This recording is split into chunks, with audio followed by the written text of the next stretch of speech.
The engine is starting up. For launch. GC, go. Guidance, go. Fido, go. Prop, go. GNC, go. Max, go. Eagle, go. Ecom, go. Pending final steps to cabin link check. 3, 2, 1.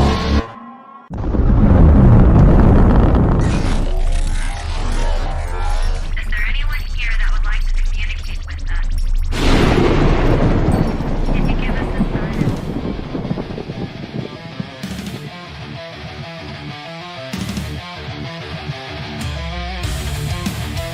Welcome to the Riff Nation Network, the RNN, putting a slide in your glide and a dip in your hip. Welcome to the mothership, the home of the travelers of the universe. With shows throughout the week, you can find us at Instagram, Twitch, Facebook, YouTube, Spotify, and more. Everything you could want, everything you could need right here, right now. From the paranormal to the supernatural. From comedy to the spiritual. And now, your featured show. Shall we begin?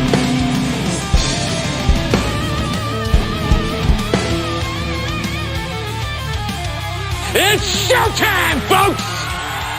Podcast may contain material that some listeners may find sensitive, offensive, or disturbing. We strive to create respectful and informative content, but topics discussed may include mature themes such as violence, explicit language, or controversial subjects, triggering content including discussions related to mental health, trauma, or other sensitive issues, explicit language. Occasionally, our guests or hosts may use strong language. While we aim to handle these topics with care and empathy, we encourage listeners to exercise discretion. If you find any content distressing, consider skipping or seeking support. Remember that this podcast is not a substitute for professional advice. If you need assistance, please consult a qualified expert.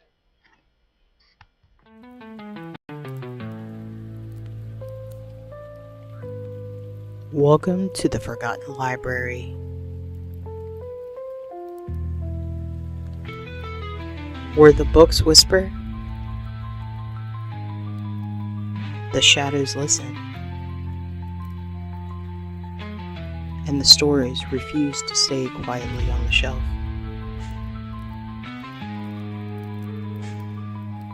I'm your host, Christina Spencer.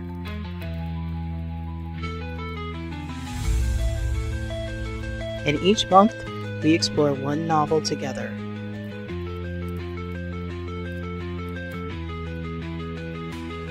With 3 one-hour live episodes of immersive, read-aloud chapters.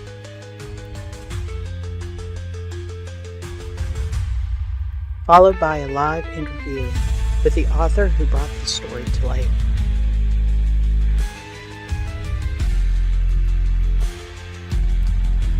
So find your favorite comfy chair, a soft blanket, and a hot beverage. Light a candle if the darkness scares you. And settle in for story time.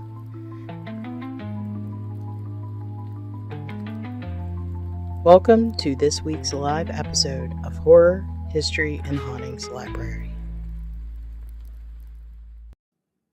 Hello, all my creepy little weirdos out there, and welcome again to another episode of the Horror, History, and Haunting Library podcast, of course.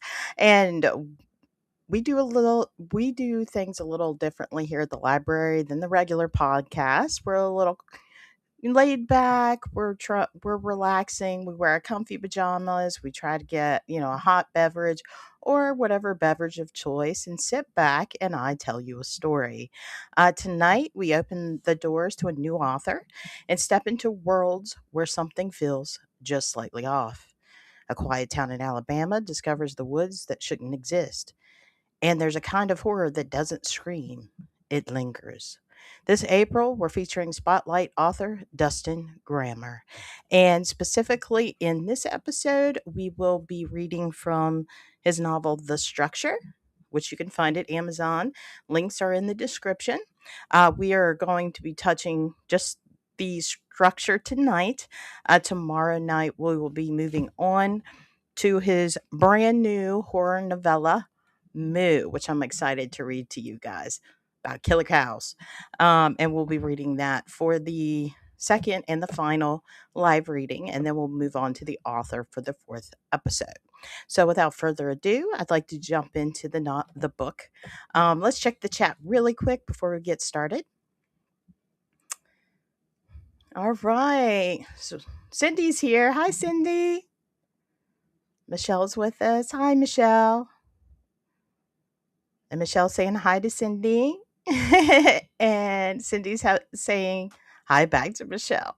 So, as usual, I will take breaks throughout, get a little bit of a drink because, reading makes your mouth a little dry. And I'll be checking chat periodically then. All right. So, let's jump into the structure. For those of you that want to know the length of the book or length of this book, it is, let me find the page, 148 pages. That's not counting, of course, the about the author, which I always like to do first. So, I lost my reading glasses again. So, we're raw dogging it with the bare eyes. So, bear with me. About the author, Dustin Grammer is an American author from the state of Alabama. His stories are often based on themes and settings related to the southern United States. Dustin is heavily influenced by styles of classical Gothic, world folklore, and Appalachian tales of superstition. Justin also has a background in sword and sorcery fiction, but has yet to publish a work in this style. He is a veteran of the United States Navy. Thank you for your service, Dustin. And lives happily with his wife and 2 kids.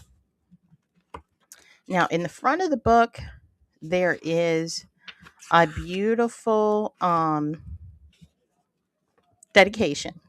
And it says, "To my wife, Erica, who follows along with all of my crazy ideas, and to my children, Jake and Charlie, whom I want to be an example in showing that you can work with your creativity and really make things happen. I love you." Special thanks to Joshua Grammer, Keith Brady, Rafael Munoz, and David Humphreys. Moonlight Monster Media. It's got his logo in there, which is a very cool logo, if I might say. So let's jump right in. Chapter 1. "Ronnie, you still going around thinking the world is flat?" amusingly asked old Bob Sutton with a little grin, rising his coffee mug up to take a sip. The other 2 old men sitting in the corner table of Hatman's country store, Tom Billen and Rayford Wells, wheezed out a little laugh while staring at Ronnie, waiting on his reply, as Ronnie stood at the checkout counter near the double glass door entrance of the store with a 6-pack of beer. "Earth is flat, Mr. Bob, and if you could get out past the ice wall in Antarctica, you'd find more lands. But they don't want you to know that," Ronnie informally replied, unbothered by the jeering of the gathered men, which he was at this point accustomed to. Renee, the cashier, looked over Ronnie's shoulder as he faced the old men that were sitting in red cushioned chairs at a presswood table and rolled her eyes before telling Ronnie what his total for the beer was.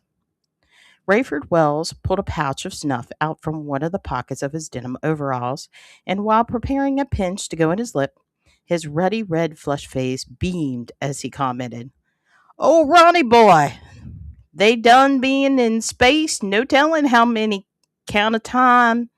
And see all those pictures about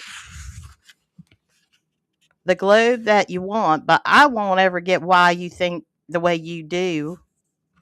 Ronnie answered exactly how the old trio expected. "Ain't never been to space, Mr. Walls.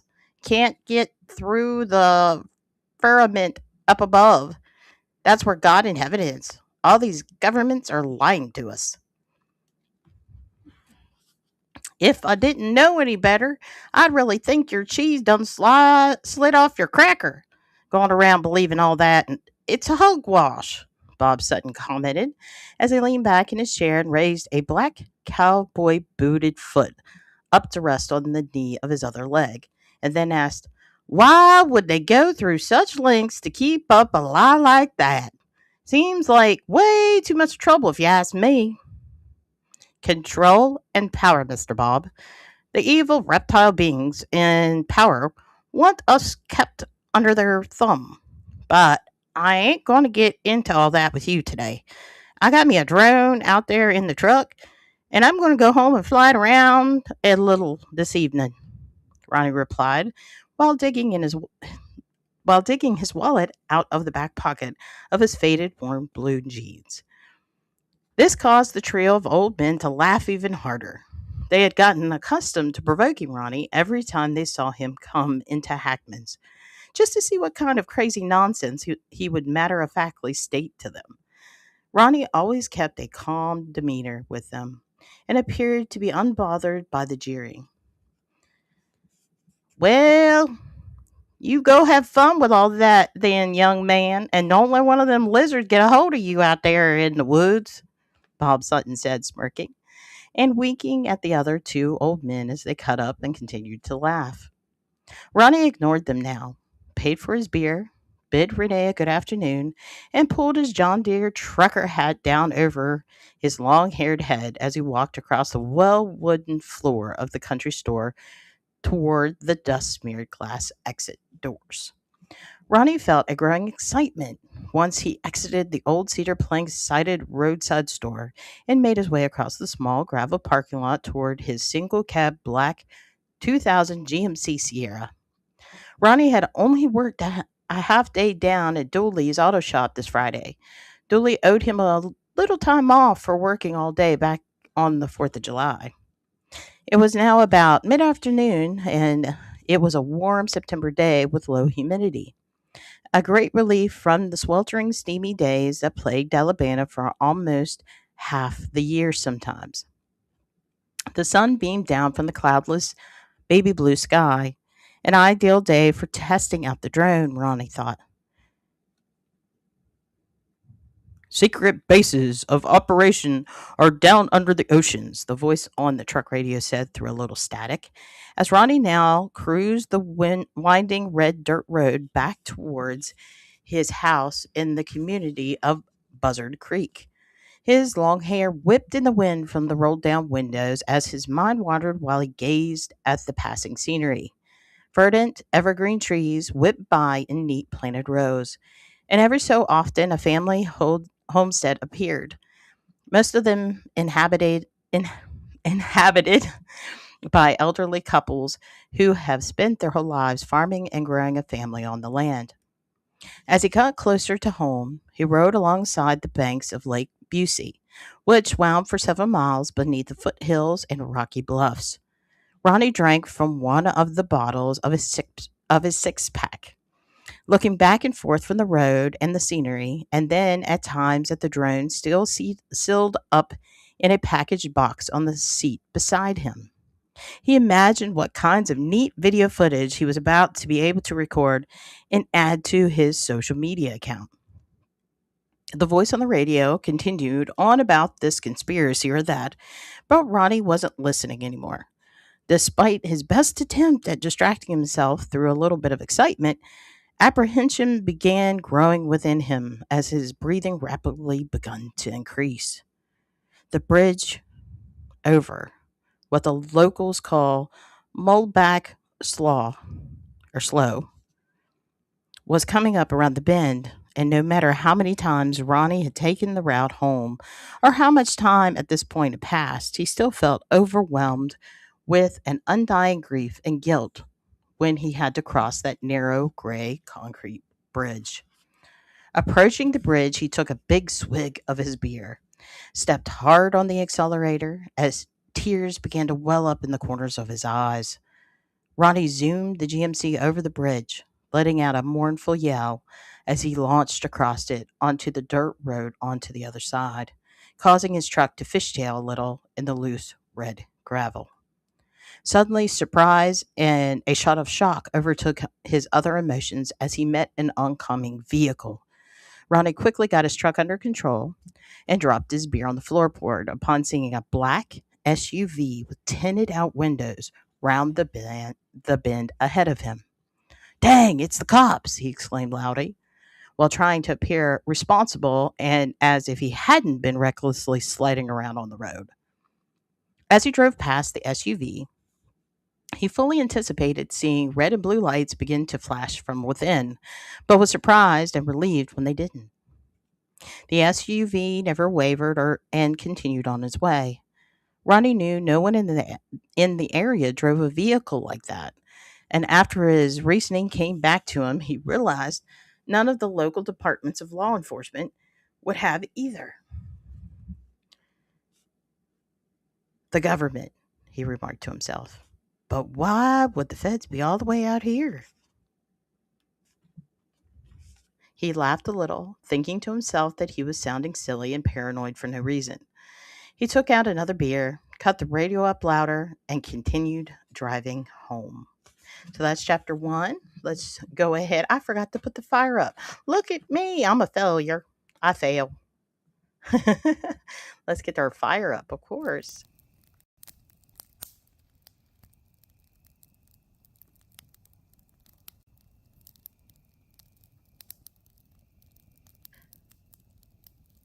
Me in the little corner box. There we go. And let's look at chat real quick.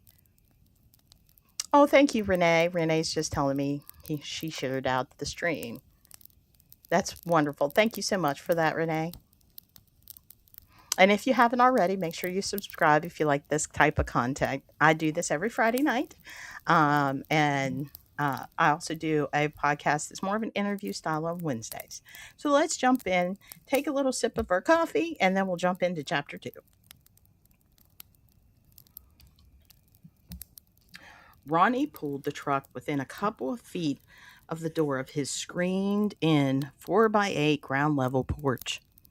He hopped out with the drone box under his left arm and carried the remaining 4 beers in the pack with the same side hand.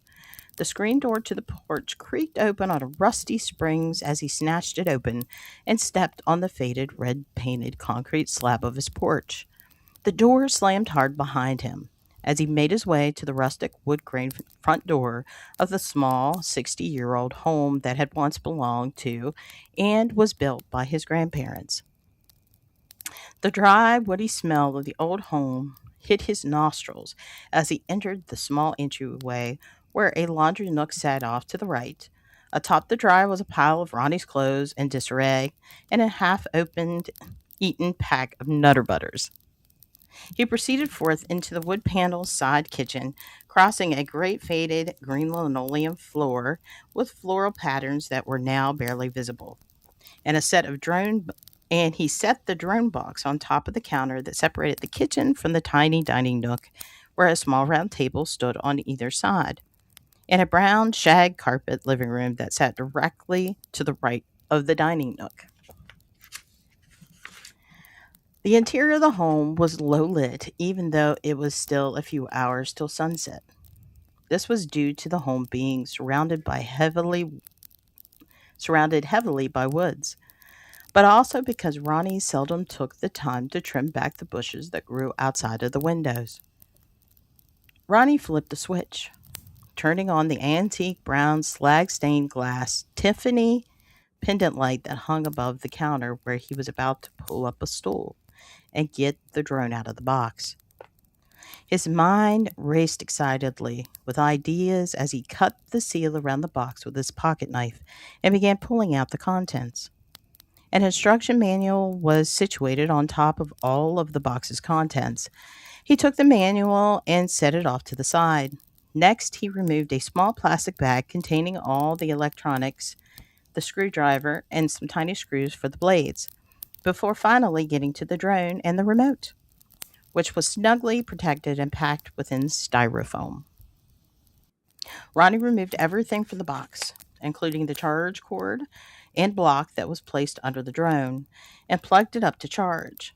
While he at last received the instruction manual to read while he waited. He took a sip of beer as he read the instructions that told him to download the app associated with the drone, a necessary step for creating an account to register the drone and to have the ability to upload recorded pictures and videos to his smartphone. After about an hour, Ronnie had completed all of the preliminary downloads and tasks required to finally take the now charged up drone outside to test it out. I need something sturdy and flat to take off from, Ronnie remarked out loud Ronnie remarked out loud to himself as he now stood looking around his yard and out towards the old log shed his grandfather had built. The shed was full of clutter collected over decades and had saplings and overgrown vegetation surrounding it. I don't feel like fooling with getting into all that mess, he said, his head feeling warm and fuzzy from the finished six-pack of beer. Continuing his search, Ronnie walked around the side of the house to where his eyes fixated on a few scattered cinder blocks that could be likened to stone ruins lying nearly hidden and forgotten in the overgrown grass. He retrieved one of the blocks, first wiping the spider webs out of the empty spaces on one side of it, and then carried it to the spot in the driveway where he had a clear path to fly upward and would miss any of the tree branches from the large oaks that were nearby, and he set up the drone for takeoff. Spending $400 on a decent drone now seemed like a worthwhile purchase. He took a few quick seconds to learn the controls as the drone hovered low after takeoff, and found it to be fairly easy to maneuver using the two sticks on the controller that he held in his sweaty hands. The camera displayed clear and with great quality over the connection from the phone to the controller. And once the GPS location locked into the drone's home point, he found that he could then ascend to a higher altitude. Ronnie held the stick to fly the drone upward, seeing how high he could go. On the drone's way up, Ronnie saw the splintering rays of the late afternoon sun breaking through the canopy of trees. It displayed through the camera's lens, and shortly thereafter the drone had ascended high above the treetops into a shining, open sky. Ronnie was amazed at the view and by how high the drone's max altitude was. The treetops rolled over the nearby hills and hollers like the waves of a green ocean. He could see the path of the road cut out by following gray rocky bluffs, and when he adjusted the camera to roll down a little bit from the newly discovered rolling wheel control on top of the controller, he could see the water of the lake sparkling like crystals in the light of the afternoon sun. Ronnie thumbed the stick on the right forward, flying the drone forward and away from him. The land scrolled below him in a cinematic manner, and the thought crossed his mind that it looked like a little diorama project. Ronnie, for a painful reason, decided that he wanted to fly in the opposite direction of the lake and the setting sun. So he piloted the drone 180 degrees with a push of the stick and started flying in a northeast bearing over nothing but woods and a couple of natural gas wells that stood solitary on gravel lots. This direction caused the trees to take on a fiery golden light in the sunlight, setting up a beautiful spot for a video. Ronnie looked down at the controller trying to see which buttons would start the camera recording, and after a little bit of searching, he found the trigger button on the top right of the controller activated the record function. The red button on his phone screen pulsated red, indicating that a recording was being made. So he eased up on the control sticks to try and slow down for a good smooth video. He continued to fly the drone straight and in the same direction. And as he did, something gray and shiny caught his eye, reflecting on the far left edge of the screen. Whatever it was, had barely made it into frame, and it surprised Ronnie, because he knew there shouldn't have been anything like that out in the middle of nowhere where he was flying over. He had passed it in a flash and put off by the surprise. It was now looking down flustered at his controller without full confidence on which stick to push and turn back and see what it was. Eventually got the drone turned in the direction he wanted to go and began to go towards it where he saw the object. A building. It was a building that he saw. It now became more clear on his display screen as he got closer. The building was nestled deep in the woods, surrounded by trees, and appeared to be a square, nondescript metal building that somewhat resembled a one-storied office building. "What on earth is that?" Ronnie muttered to himself under his breath and began to fly closer. But just as he did, the battery level alarm beeped on the drone, and the screen scrambled and froze, obscuring the image. When the screen came back on, the drone was returning to the home point on its own, which was a feature built into the software to protect the drone from crashing. He watched on the screen as the roof of his house came into view, and then eventually, as the drone hovered straight over his head, he could see himself on the display holding the controller and getting larger as the drone descended. It eventually landed on the cinder block. With the drone battery zapped, Ronnie went back into the house to charge the battery and settle down for the evening. Back inside, Ronnie sat in his living room recliner, deep in thought and consideration of what he had potentially come across deep in the woods. There were no homes or businesses anywhere near where the structure sat. Maybe it was a gas company office, a hunting club, a secret government facility? As a matter of fact, it probably is the government, he thought. When, like a strike of lightning, he remembered seeing the black SUV coming down the road earlier. "I bet they scrambled the signal on my drone and sent it home. I may really be onto something here," he pondered to himself out loud. No sooner than he had said that to himself than he heard the low volume sound of a voice speaking somewhere down the hall, and it sounded like a child. "No, no, no," Ronnie said to himself as intense anxiety and grief welled up simultaneously within his chest. "Please, no, I can't. Please, please, Mercy, I can't. I'm so sorry." "I love you," the mechanical, childlike voice said. "I love you," it said again and again with a few seconds between each time. Ronnie jumped up from his recliner and went hastily to the cabinet in the kitchen above the sink and pulled out a bottle of Jim Beam Black and started chugging it down. Sweat began to perspire heavily on his forehead, so he hastily removed his cap and continued to drink, with some of the drink spilling down into his beard. "I'm sorry. I tried my best. I couldn't get to you. I didn't know the current was going to be that strong," Ronnie said, crying toward the blue evening darkness in the hallway. That's chapter 2. Chapter 3. "I love you. I love you," the voice repeated, never stopping but for a brief pause in between the repetition of the phrase, and he knew, as bad as he hated to do it, he had to go into her room and go in. Ronnie cried uncontrollably while clutching the bottle and stumbling clumsily down the hall, till at last he came up to a closed wooden bedroom door with the name Aubrey drawn on the outside in pink and purple colors and outlined in glitter.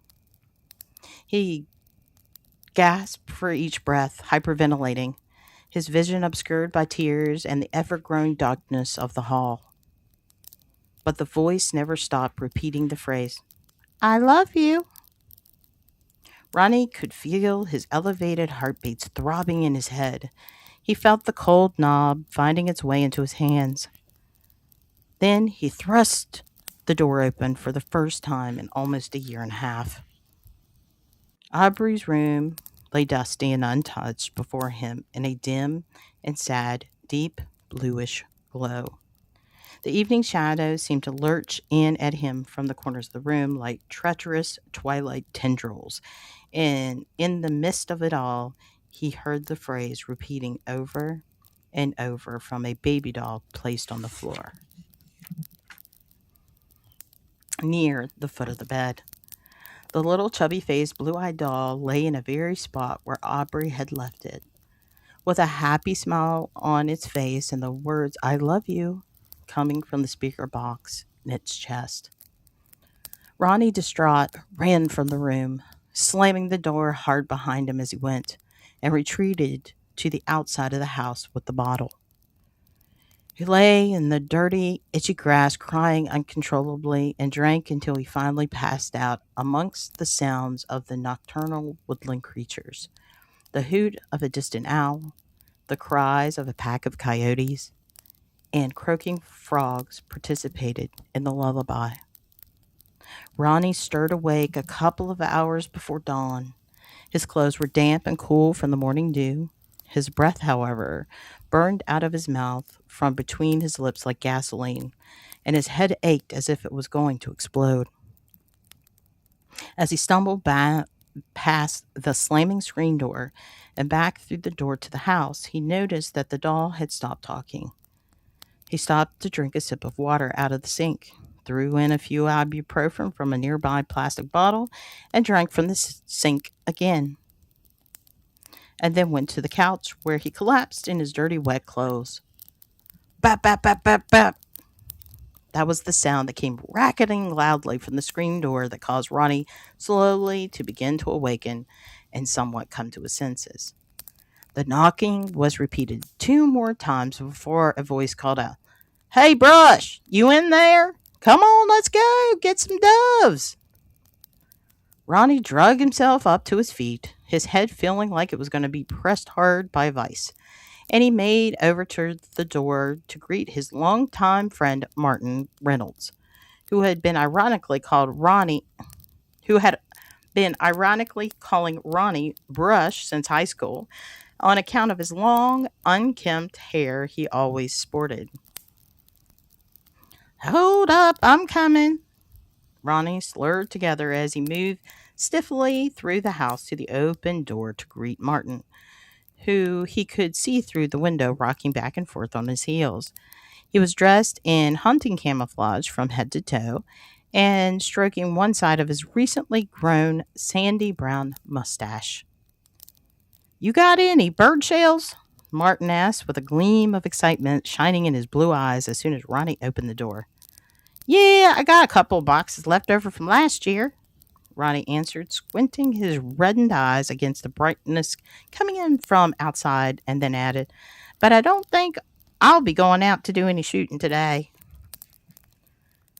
"Come on, man, we're going to ride over to the old man Nathan's field. They said the doves were flying thick as quilt over there the last couple days." "I appreciate you coming by to invite me, Martin, but I just really don't feel like getting out today. It was a rough night, and I ain't feeling up to it today."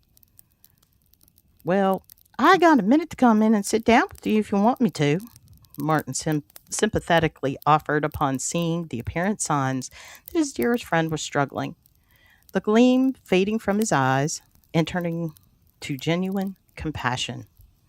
"Sure, I'd like to have your company. Come in. I'll get you a glass of water or some tea." Ronnie replied, and he turned back into the darkened house. Ronnie made Martin a glass of sweet tea, and the 2 men went into the living room to sit down. "I know this don't help much, Ronnie, but what happened wasn't your fault. I know you love that little girl more than anything in the world," Martin said, trying to reassure his friend. Ronnie just stared down glassy eyes at the shag carpet in contemplation for several silent moments. Martin started to speak again, but Ronnie cut him off. "I just hollered at her and spanked her right before we got out there in the boat. Over nothing. Over something as stupid as her knocking over a tackle box and giggling about it." Saying it out loud, like that made Ronnie start to sob a little. I was being so selfish and impatient, and she was just a little girl having a good time with her daddy. It made me feel bad, and after I cooled off a minute, that's why I let her go swimming that day off the boat to try to make up for being so ugly to her. Ronnie broke at this. Martin looked on, feeling sorrowful for his friend and all of his loss, and he said, Aubrey knew you loved her a lot.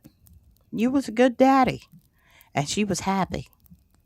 I don't understand why these sort of things happen, Ronnie, and I can't say much else about it except I'm here for you anytime you need me to be. You've always been a good friend, Martin. I appreciate it. I really do. Ronnie replied and got up to go to his kitchen. Ronnie stood looking out of the kitchen window into the yard and said nothing more, while Martin sat on the chair in the living room, alternating between looking down at the brown shag carpet and then back up to Ronnie, while trying to think of something helpful to say, but coming up with nothing that seemed good enough. The clock on the kitchen wall ticked 15 minutes past noon.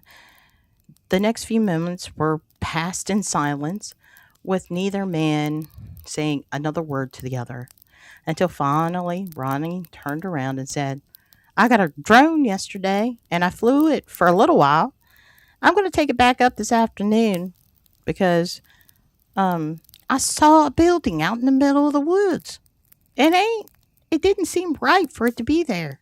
And I'm going to try and see what's going on. Now, this ain't got nothing to do with some of them crazy theories you have, does it, Brush? Surely if you did see a building, it's got to be a hunting club or something, Martin said, going with the flow of the conversation change. I'll get it on camera and I'll show you, Martin. I think it's a government. They work out in the middle of nowhere sometimes, you know. Go on and go hunting today, but come back tomorrow and I'll show you. Martin smiled a little and got up from the chair. All right, Brush. When you get something on your camera, call me and I'll take a look at it. You sure you don't want to go with me today? Nah, I'm going to rest up for a few more minutes and see what I can see from up there in the air.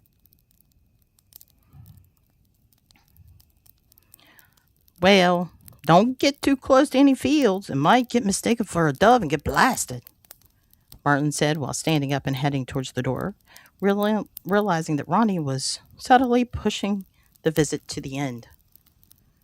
Ain't no fields over to the side I'm going to fly today. Shouldn't be anything but trees out that way. I'll holler at you later, though, buddy, Ronnie said with a little forced smile, still pressing past the hurt. All right, buddy. You take it easy today, and I'll see you later. But you know, you can call me anytime, Martin said, opening the door. Ronnie gave him a little appreciative wave, but said no more. With that, Martin nodded his head and walked out the door. It wasn't long till the sound of Martin's truck could be heard cranking up and then driving down the gravel driveway. After Martin left, Ronnie shuffled around in the darkness of his home, nibbling on a candy bar and sipping water to get something back on his stomach. He also made sure his phone, the drone, and the drone controller had fully charged batteries before he then sat down on his couch to scroll through his social media apps and his channels to see if he had any views or comments on his content.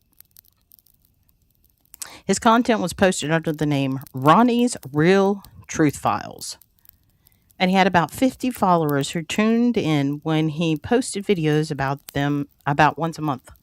However, he checked it today and he was finding that he didn't receive any new interactions on his most recent post, his recently posted video titled Legacy of the Nephilim. The month of September was about to be easy content if he could just get clear footage of the structure in the woods. And as a matter of fact, he needed to go into the drone's app and see what camera footage he may already have. It took him a few minutes to navigate the app and figure out how to download the video files onto his phone, where he could next upload it to the editing app he used. Once Ronnie got the video transferred to the editing app, he got to the point in the video where he saw a glimpse of the building. He paused the frame, zoomed in as much as he could, and still have a view that wasn't too heavily distorted by pixelation. He wasn't able to determine much except for the fact that it was lightly colored aluminum-sided building, what one would expect to see someone use as a shop or storage building. He barely got one of the corners of the building in the frame, but he could see that it had a large roll-up door on the front, and it was probably around 12 to 15 foot in height.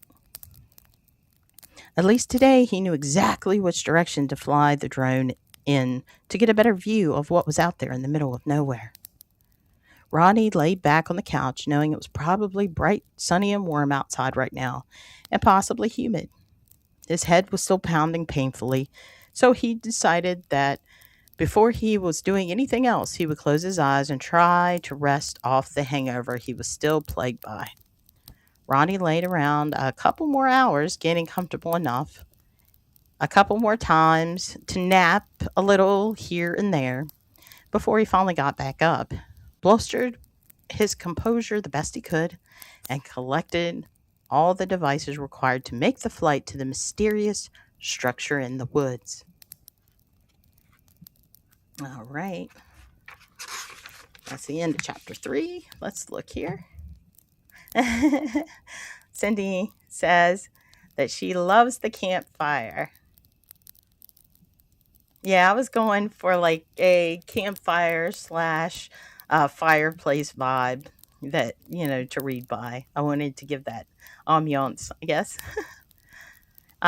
Robert Odell says, thought to drop by and say hello. Y'all, happy Easter from the bunker in Bon Air, Virginia.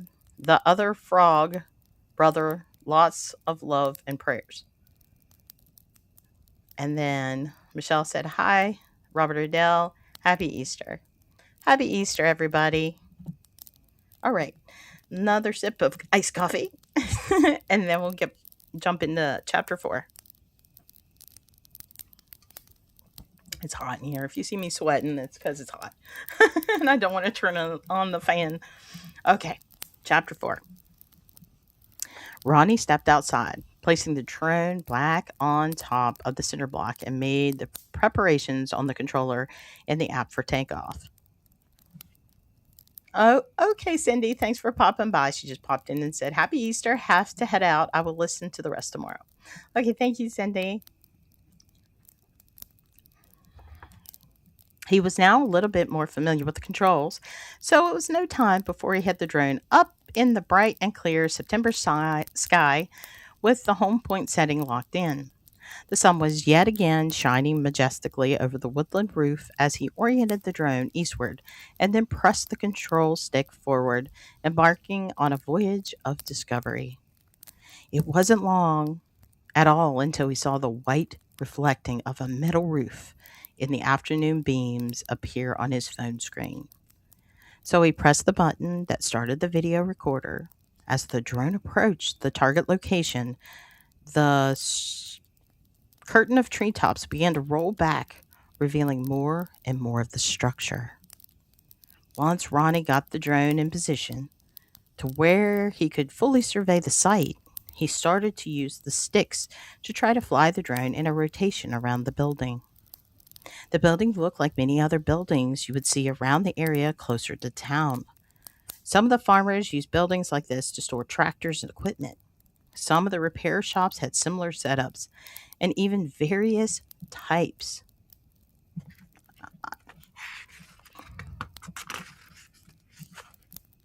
of contractors and entrepreneurs used metal buildings as offices. But what made this one different was that there had never been anything out there before, or even nearby the location. And Ronnie, having roamed these woods his whole life, would know better than anyone. As he rotated around the building, he noticed that only the front of the building had a door and one darkened window. That was situated on the left, with a roll up door situated to the right. No vehicles or signs of habitation were visible anywhere near the building or grounds. Suddenly, Ronnie heard the sound of gunshot blasts, chaotically breaking up the natural sound of the woods and echoing off the hills and high bluffs all around. The explosive destruction of the calm caused by the dove hunter's guns had caused Ronnie to momentarily glance up away from his monitor screen. And when he looked back on his screen, he saw the tilted image of high green grass frozen on the screen. The drone appeared to have crashed, and the connection back to the control device was lost. I'm going to have to go out there. I must have hit a tree limb when I looked away and crashed it, Ronnie said to himself out loud, processing quickly what course of action he would follow next, while also diagnosing the most probable reason for the crash. He quickly dashed back into his house, the screen door slamming hard behind him, and got a flashlight out of his utility drawer in the kitchen, in case he happened to be still out after dark. Next, he went over to stand by the couch and opened the drawer to get his 9mm Ruger pistol in full magazine. He inserted the magazine into the pistol and racked around into the chamber. Before checking that the safety was on and putting it in the back of his waistband of his blue jeans. Ronnie fully intended not to have to use the firearm, especially since it was probable that he was about to be a trespasser. But at the same time, he rarely went out into the woods without some sort of protection. Soon, Ronnie found himself in his yard, headed up a small hill towards the woods. Just inside the woods, he passed a couple of dog pens that had once belonged to his grandfather. The aged wood of the pens had rotted and fallen over in places, pulling the chain link apart down with it. Some saplings and bushes grew up freely, covering up a couple of old blue plastic 50-gallon drums that the dogs had once used to sleep in. Ronnie could see the white, mildewed rims of 5-gallon buckets that his grandfather had used to provide water for the dogs sticking out from under the heavy leaf litter that accumulated with the passage of time and many autumn seasons. After Ronnie passed the pens and scattered debris from the years of his family living on the property, he rounded over the other side of the ridge that he was climbing and descended down into the deep woods away from the land where he held ownership. Ronnie knew that the drone could only go out as far as, by his estimation, if he walked with the setting sun at his back, he would probably had somewhere around a mile to travel through the woods to get to the building where the drone lay crashed in the grass. The journey through the woods took him up and down hills and hollows, trudging through brown leaf litter and pine straws, dodging trip hazards like roots, fallen limbs, and the occasional burrow in the ground that would have been dug up by some small woodland creature. The late afternoon air was getting cooler under the shade of the big trees, but the sweat of effort wet Ronnie's brow. Well, a mixture of effort and the remnant of alcohol in his blood. Ronnie's head still ached just a little as he huffed in the sweet, crisp air of the woods, and all along the way he began to notice one common thing. That other than the sound of him crashing through the leaves and crunching branches underfoot, the woods were eerily silent. He could still hear the distant sound of firing shotguns booming from the dove hunters in the fields. But all through the woods there wasn't the first sign of any wildlife stirring below or above. Ronnie trudged on for what seemed like about an hour, till at last he saw a metallic gleam through the trees ahead, and he knew he was on the course and close to arriving at the building. As he got closer to the building, he slowed his steps in an attempt to make less noise and to be more stealthy, to get close enough to the building to survey it and make sure he hadn't been discovered, just in case someone was there. The decision was a wise one, because when he got to the scrub brush that had created the border between the woods and the building's grounds, he saw that now a black SUV with dark tinted windows was parked near the front door of the building where previously through the camera of the drone, where he previously saw it through the camera of the drone.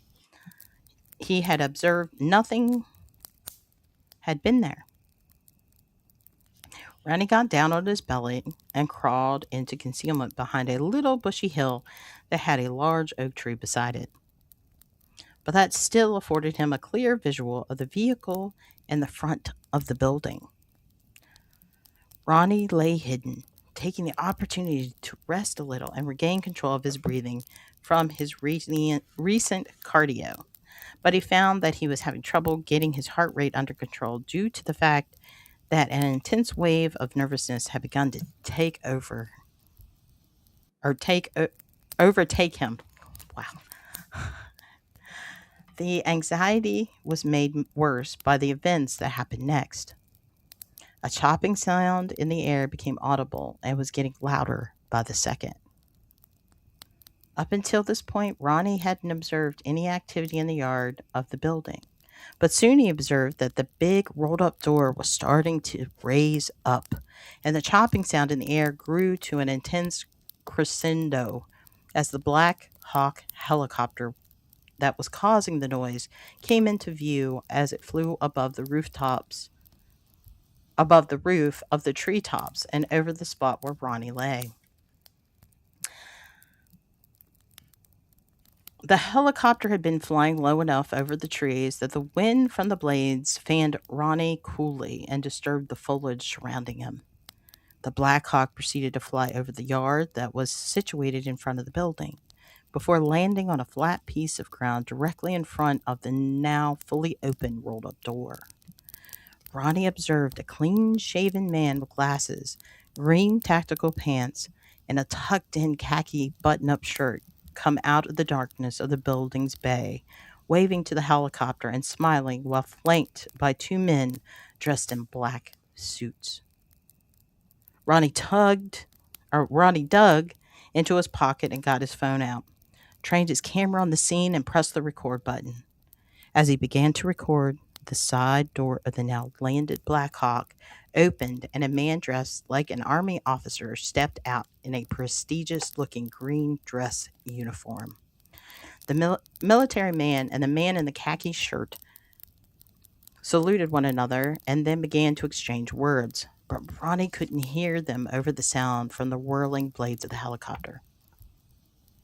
After a brief exchange, the uniformed officer waved a beckoning hand to the helicopter, and 4 soldiers climbed out of the open door and started easing 3 sheet-covered gurneys out onto the grass. Ronnie could see the sheets were not going to fly away, revealing what was on the gurneys, because they were ratcheted down by straps. Ronnie kept his video rolling as the 4 soldiers and the 2 men in the black suits hunched down to miss the chopper blades while moving hastily to roll the gurneys into the nondescript metal building.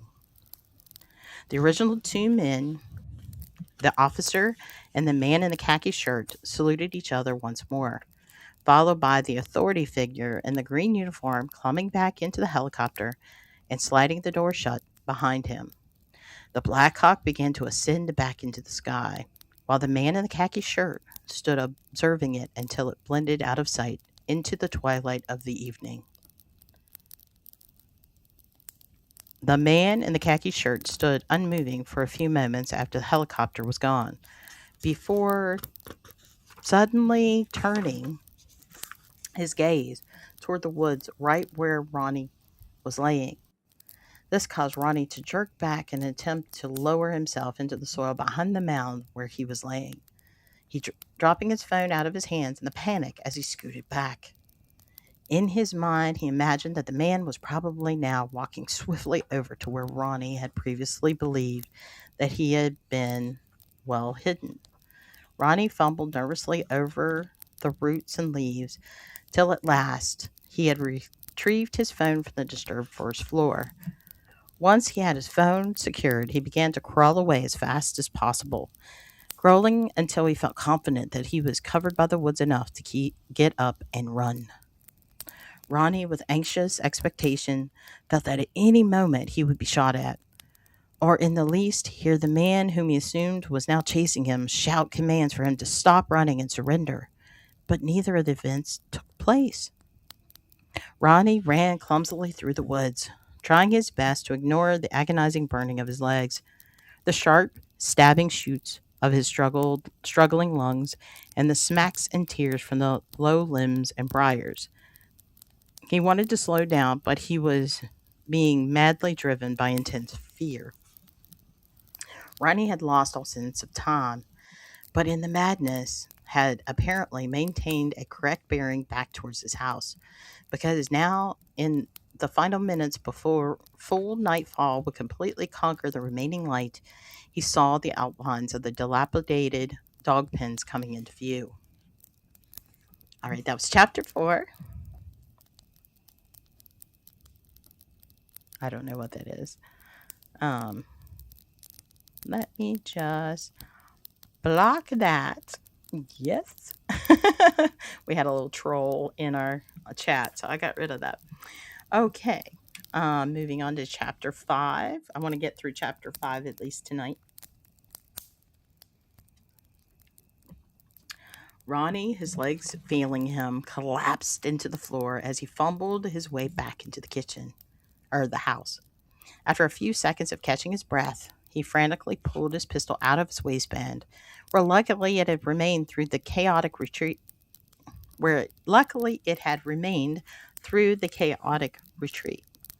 Ronnie picked himself up off the floor and wasted no time locking and deadbolting all of his doors and windows. He strategically made sure that all of his interior lights were turned off, and then he huddled behind his kitchen counter in the fearful anticipation of soldiers coming to drag him out. As the long hours of the night crept by, it became a lessened probability in Ronnie's mind that the scenario of him being dragged out by soldiers was going to take place, so eventually relaxed his guard and posture and got up to go sit on the couch, deciding he would review the video recording he had captured on his phone. He played the video back and was surprised and also excited by how clear the footage was that he had captured. But at the same time he was excited, he was now afraid and decided against sending it to anyone or posting it online. Eventually, Ronnie's adrenaline subsided and exhaustion took him into sleep. The next morning, Ronnie awoke to the sound of thunder and heavy raindrops pattering against the metal roof. The storm made it look like it was just before dawn in the darkened house, but it was closer to 9 a.m. Ronnie, pistol in hand, cautiously went to look through his window blinds to see if the coast was still clear. He saw nothing out of the ordinary in the midst of the rainy morning, so he relaxed a little bit and went into the kitchen to fry up some bacon and eggs. Ronnie made a masterful breakfast plate for himself. On his way to sit down at the table to eat, he turned on the latest Sunday episode of the podcast Let's Find Out with Diego on his phone. The show came out crisp and clear over the nearby Bluetooth speaker in the kitchen, and Ronnie listened intently as this week's guest recounted the multiple times he had been abducted by extraterrestrials. Diego had a very solid show, Ronnie was thinking to himself as he dipped a crispy piece of bacon into the runny egg yolk on his plate. The idyllic breakfast was abruptly shattered by the sound of heavy banging on the screen door of his house. Bap, bap, bap. The discorded rapping was violating amidst the sounds of the pouring rain and the podcast on the Bluetooth speaker. Ronnie, stricken with terror, nearly jumped out of his skin before regaining his composure after the initial shock. Cautiously, he rose from his chair in preparation to go see who was knocking, assuming it would be Martin, but also processing the thought that Martin wouldn't have just stood out in the rain. He would have called out by now. A cold chill found its way to the base of Ronnie's neck, accompanied by a sickening, bubbling feeling that gurgled in his stomach as he now moved to see who was at the screen door. I can see you in there. Open the door and let's talk, a voice said calmly, but with authority, as Ronnie had gotten into direct view of the back door's window. Ronnie nearly pissed himself when he looked out at the screen door and saw that two men in black suits that he had seen the day before were standing seemingly unbothered in the rain. He could also see that one of them was holding the remains of his mangled drone in one of his hands. He was wrecked with fear, but felt deeply that he had no choice but to concede to their request. Ronnie nervously met the two men at the screen door. Once he was up close to them, it was easy for them to observe how immaculate and crisp their black suits were as they stood under the eaves of the house and out of the rain. Ronnie noticed how perfectly neat and evenly their hair was cut and styled. The most disturbing feature, however, was the static and unfeeling appearance of both of their immaculate, clean-shaven faces. The two men stood straight with rigid postures and identical stances. The one holding the drone spoke. "Ronald Vincent Walters?" "Yeah, that's me," Ronnie said quietly and quickly, trying not to stutter from nervousness. The two men looked dead into Ronnie's eyes, their eyes and demeanor resembling machines more than men. And then the second one spoke. "Trespassing and flying aircraft over federal facilities is a serious offense, Mr. Walters." Ronnie, now stammering to try and explain himself, but was quickly cut off as the man continued to speak in an even more monotone voice. "We're going to make this simple for you, Mr. Walters." He paused for a moment for emphasis. "Forget what you saw. Carry on with your life and never speak of this to anyone, because if you do..." He paused again, his demeanor never changing. "We will come back, and I can assure you that you will not enjoy what happens if we come back. It's paramount and in your best interest to comply. So affirm to me that you comprehend, Mr. Walters," the initial man stated and instructed. "Yeah, I understand," Ronnie answered shakily, having lost any facade of composure that he had previously tried to display. The man holding the drone extended his hand out for Ronnie to take what was left of the drone. When Ronnie took it from him, both of the men uniformly turned around, walking into the downpour of rain and back into their vehicle. Ronnie, after taking a few seconds to process the exchange, yelled out to them. "I didn't know! I couldn't have known what was out there!" Ronnie let the screen door ease close. The springs let out a slower and slightly deeper tone metallic sputtering of creaks as he did. Then, instead of going back into his house, he sat in one of the old, weathered wooden rocking chairs that had once belonged to his grandparents and stared absently through the black mesh screen of the porch, watching as the men eventually drove away.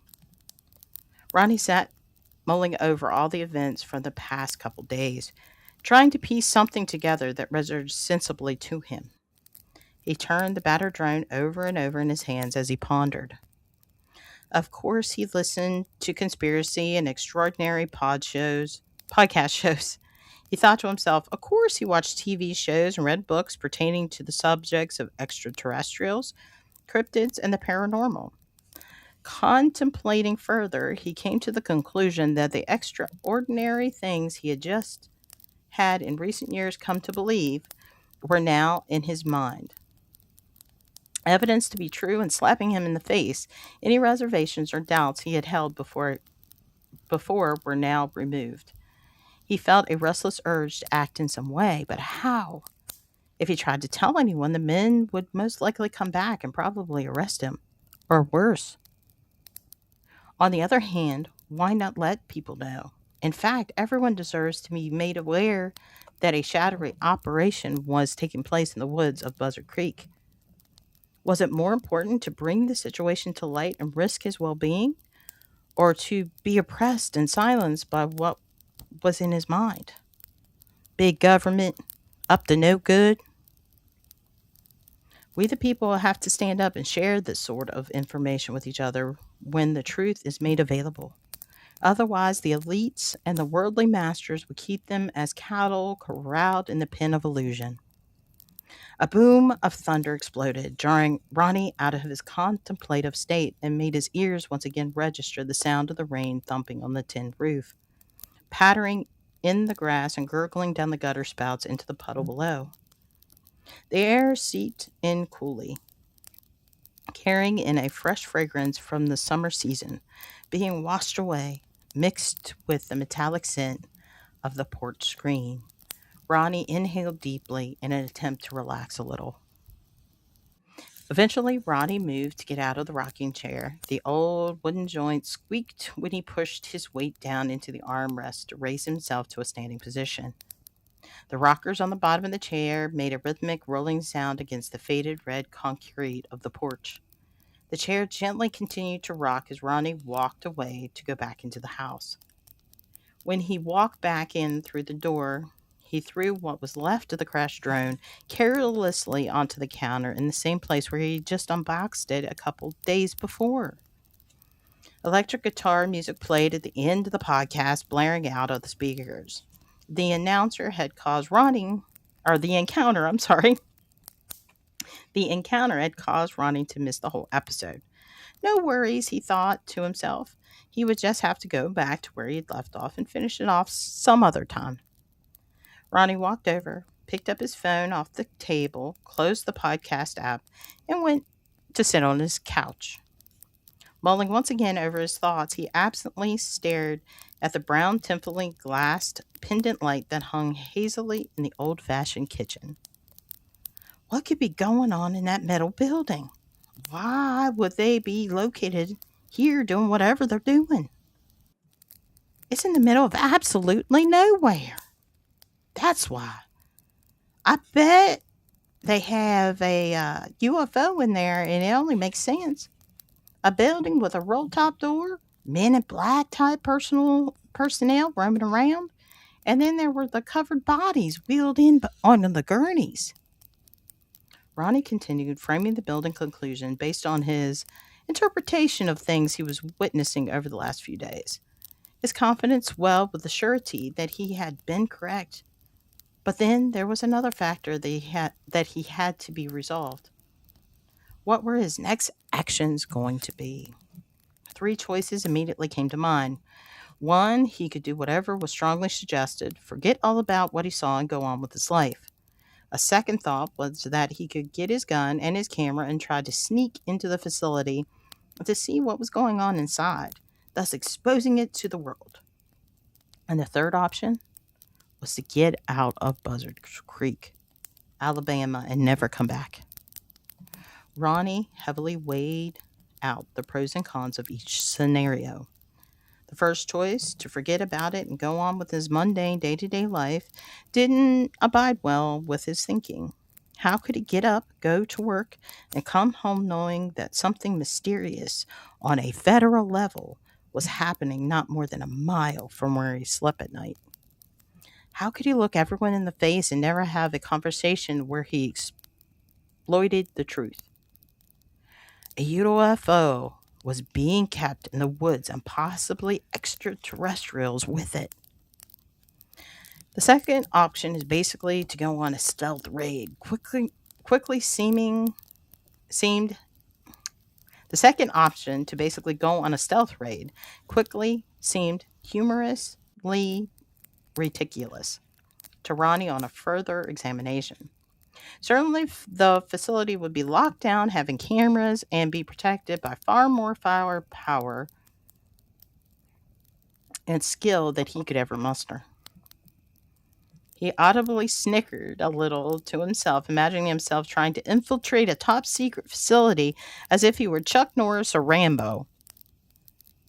He, an out-of-shape, one-man redneck army. That idea didn't have wheels to go very far, and he realized that. The third option, however, seemed to make the most sense of all. with one extra addition. He could pack up a few belongings and go, but on his way out, he could tell a handful of people what he had seen, and what he thought was out there. Once he had accomplished relaying that information, he could quickly get on the road and disappear, and it would be up to them to take his warning seriously or not. The decision to leave town for good brought up a few follow-up questions. Where could he potentially go?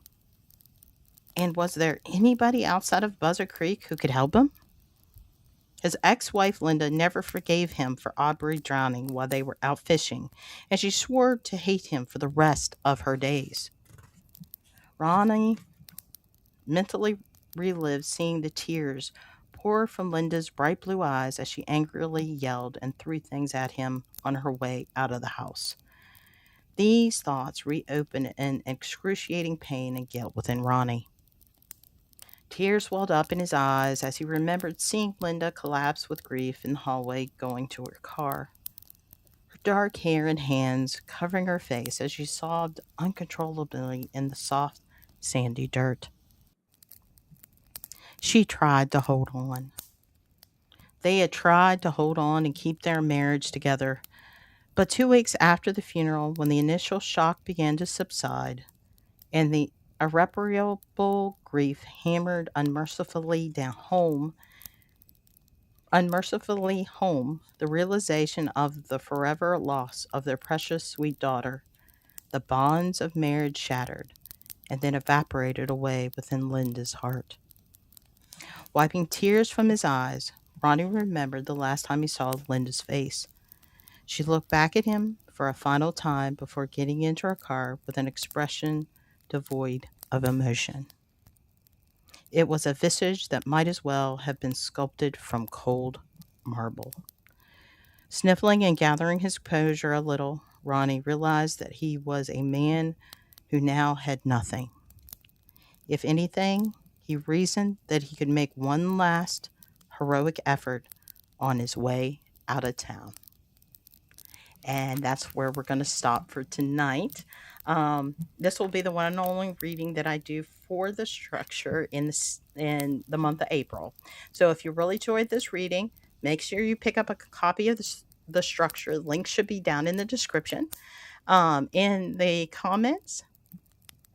Hi, Adam. Welcome. I'm sorry you made it near the end, but I appreciate you showing up. And in closing, as we close the book on tonight's chapter, just remember, some stories don't end with the page when the page does. Some of them follow you. If you enjoyed tonight's reading, don't forget to like, subscribe, and join me next week as we continue deeper into the darkness as we start the horror novella Moo by Dustin Grammer. And as always, thank you for watching. Good night and sweet dreams. Bye-bye, guys.